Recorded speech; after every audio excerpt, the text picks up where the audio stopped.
Is there anything Final Fantasy XIV fans might find in 16 where they're like, oh, is that a callback to this, or that reminds me a lot of this? The one thing that I can assure you there'll be a lot of are very bad puns in the quest names and achievement names. That is something that I knew from the beginning I wanted to carry over into Final Fantasy XVI.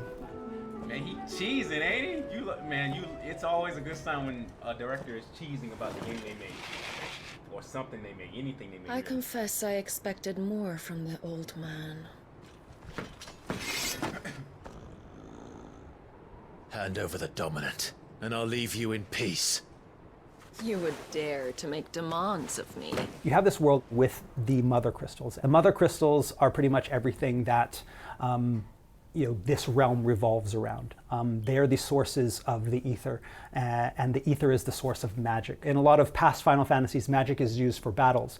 In Final Fantasy XVI, in the realm of Valisthea, you will have people using crystals to fill up their water jugs. You'll have crystals that get the fires hot enough to create steel, but they don't have the technology to get those fires even hotter to be able to make steel. But we have steel in the world. How do they do that? Well, they have magic. So why do we need to find a way to make fire hot when we can just use a fire crystal? That's a nice trick. Because we saw that in the demo. They had the people who are marked, the people with the thing on their cheek. They're the ones who have magic. They're able to use magic, but they're like enslaved and in service to people who don't have magic. So people who are born being able to use the crystals get marked with that, and then the people, they had them like trimming the hedges with like one of the wind crystals, and then some of them were filling the wells with the water crystals. Is crazy. To teach me sometime. Because you have these people relying on the magic, they don't learn how to do a lot of stuff, and they rely in some places too much on these crystals, which again becomes the center pieces in the narrative, where what happens then when the magic starts to run out? The first thing they think of is, well, we need to go and invade this country and get their crystal because that one's still working.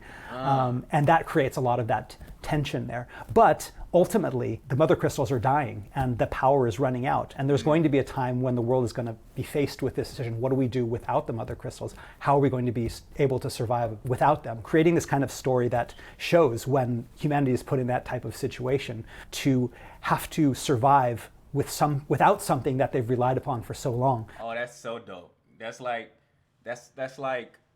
in modern day, that would be like technology. That would be like cell phones and internet and shit. Because that's how heavily we rely on that kind of stuff. So them in their world having to rely on things without the crystal's power and having to actually learn, like how he said, to like make fire hot enough for steel, is crazy. It's crazy. I like that. And seeing how certain people react to that. And he's so passionate about it too, but I love that. They knew they had something with this game, with that kind of storyline, that the fire storyline.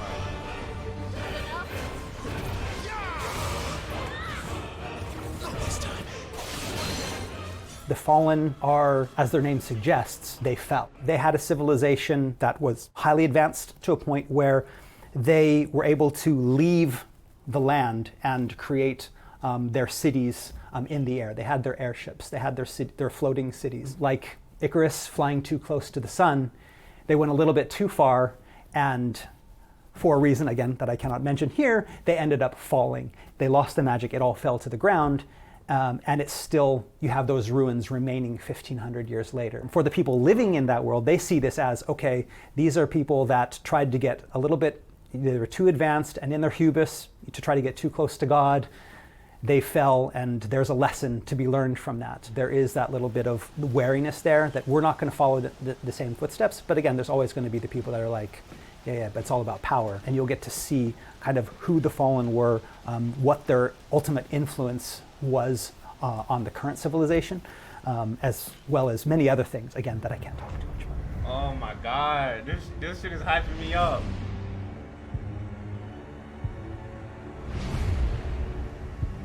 It's just so good. Like I don't know why, but I'm so interested. I don't know why. The dominant, the man who killed my brother.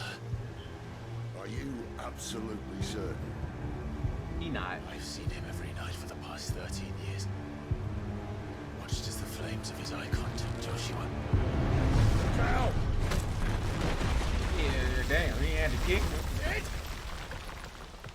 Look, We bro, do want to give the players every time a cutscene of this game plays, I get so interested. I get quiet. I get invested. It's just crazy how I don't know why, but I'm so interested in this.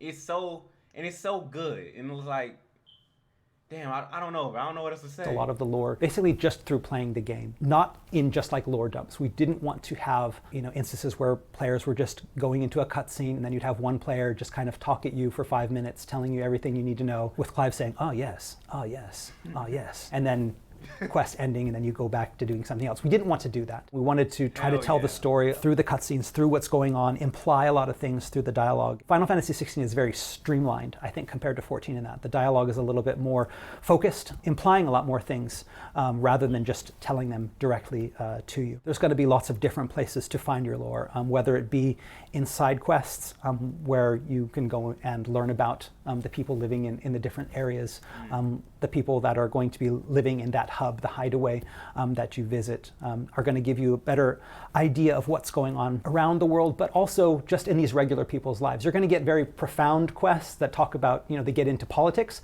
but you're also going to get these quests that talk about, one woman's life, a day in her life, and what she does, and the struggles that, she has to deal with in her everyday life. And in that, and it's stuff like this, like having a world like this, and I don't know how this, like just how this game came to be, and like if you play the demo, like I'm talking as if you played the demo, like when you play that demo and you get so invested and sucked into it like it's a freaking movie, like that's how you get a person to care about the world and to care about the side quests, instead of just like making the side quests feel like errands, and actually care about the little stories that the side quests tell. And this is also a way, like they're comparing it to 14, but I'm like, 14's an MMO, so it's like, for me, I don't usually play MMOs because I don't ever feel too attached to like what's happening in an MMO and the story of an MMO. Like I don't know how I could, with all the rest of the things that go on in an MMO.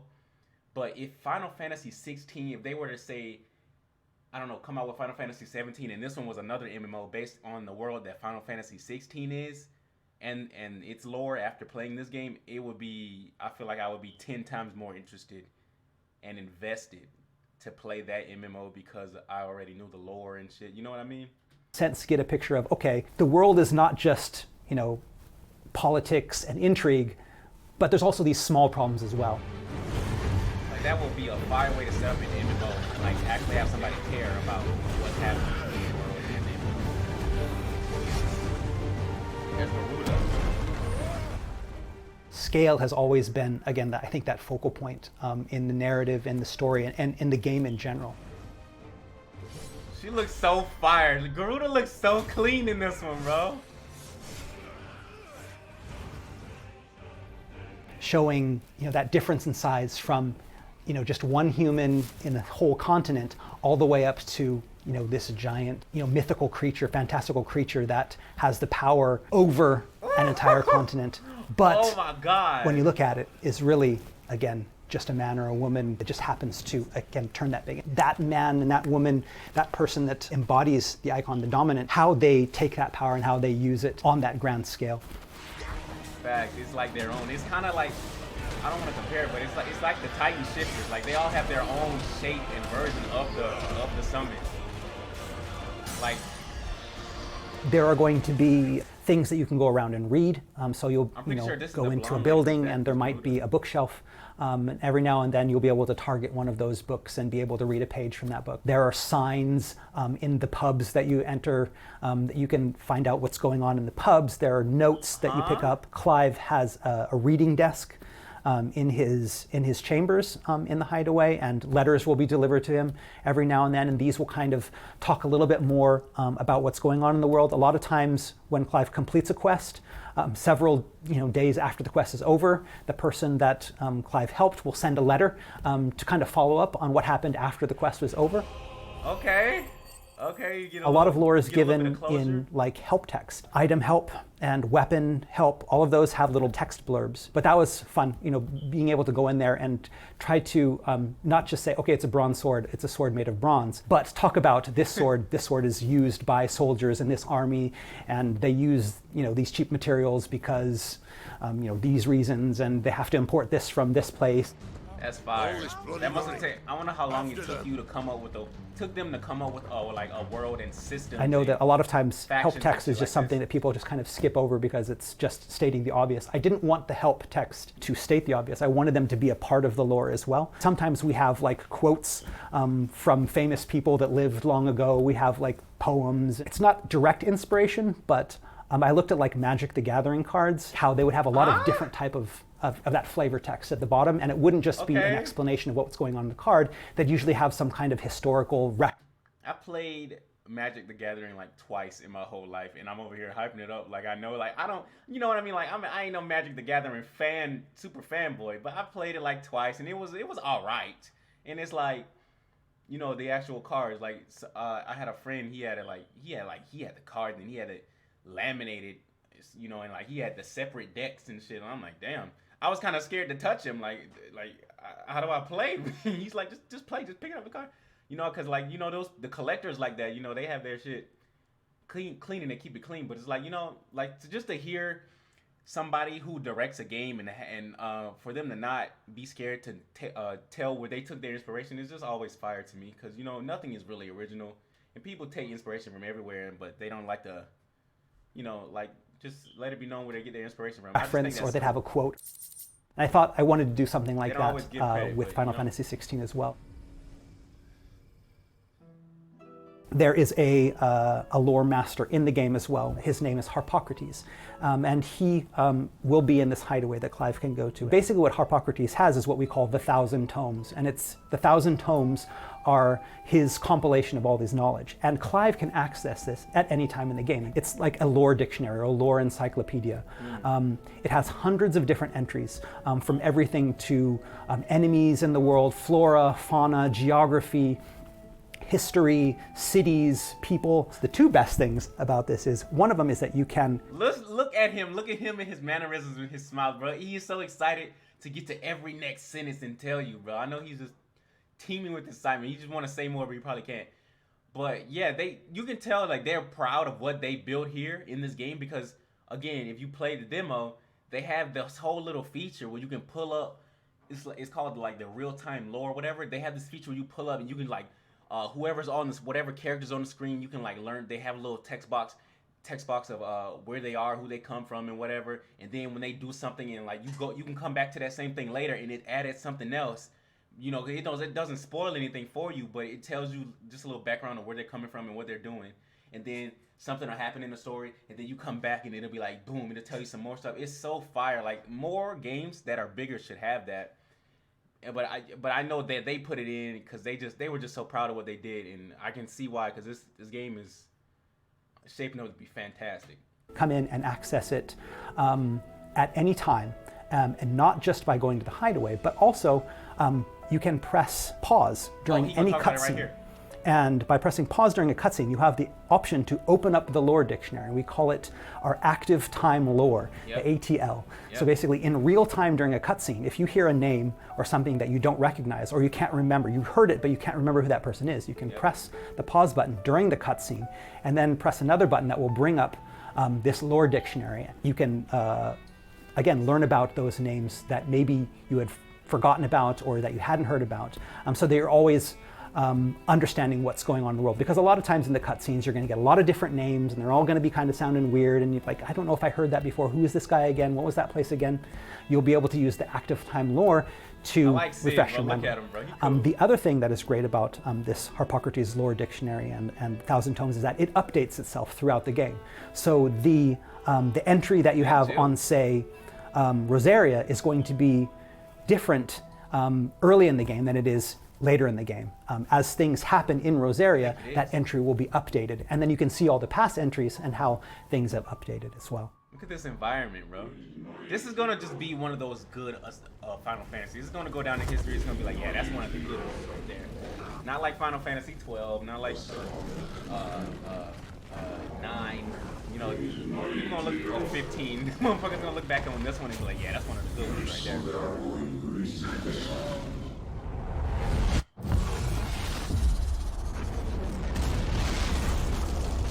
I know that Yoshi-san in the past has mentioned things like Godzilla, he mentioned like Ultraman, Kamen Rider, all of those tokusatsu type of things.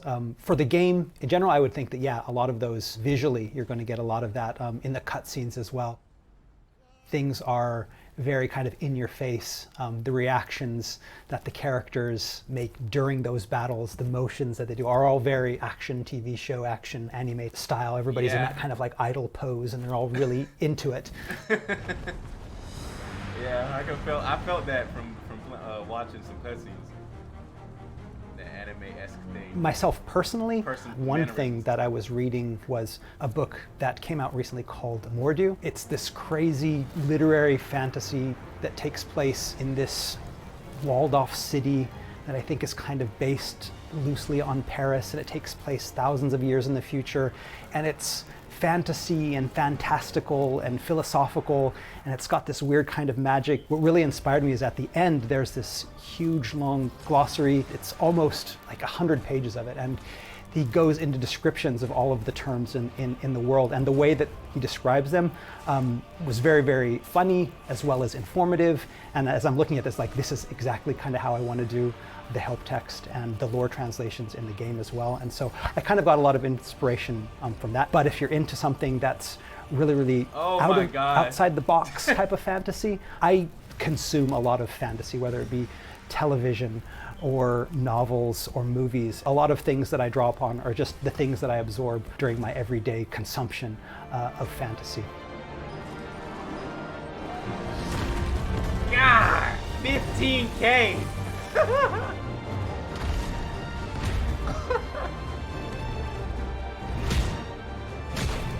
In the end, we're not creating a sequel to Final Fantasy XIV. We're creating something completely new. I think a lot of Final Fantasy XVI's development happened because of the things we learned on Final Fantasy XIV. So we know that we're going to be doing things that maybe go against it. Wait, this is the first time I'm hearing about this. So 16 is set in the world, maybe not in the world, but like it's related to 14. This is my first time Expectations of the 14 team. There is that kind of worry that some of the stuff we're going to be doing is like, well, that's not the game I wanted. I really like 14. Why are you going away from that? On the other hand, Final Fantasy XIV's community is like one of the greatest, gaming communities in the world, I think. They're so supportive of each other, and they're so supportive of the development team. And I think that is because Yoshida-san, since his joining the team, has fostered this kind of communication, this relationship with the fans, where he's going to be open with them. He's going to tell them everything that's going on. And that's not just Yoshida-san, that kind of permeates the whole team. So when the team speaks with the community and when the team develops this game, they're creating something with the fans in mind because they're listening to the fans and they know what the fans want. So because we have that sense of trust and we have that relationship built up, we know that that community is going to support us in what we do. Because we're honest with them, they can be honest with us, and we can move forward in that direction. So it's pressure, but on the other hand, it's something that's actually been really supportive for us, because we know that they're not going to judge us until they play the game. They're going to allow us this opportunity to try something new, and they're going to support us and they're going to give us feedback. Right. Bro, these icon battles are crazy. Like, they've shown so many. Stop. I don't even want to see this. Stop. Again, the effort put into this. Is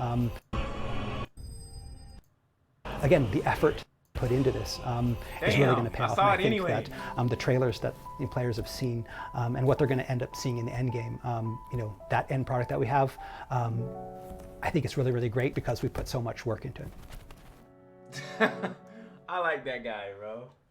Damn. Man, I can't even wait. It just gets harder and harder. No, but nah, not this. No thanks. You had your chance, Cyberpunk. You had your chance. Man, I can't wait for this game.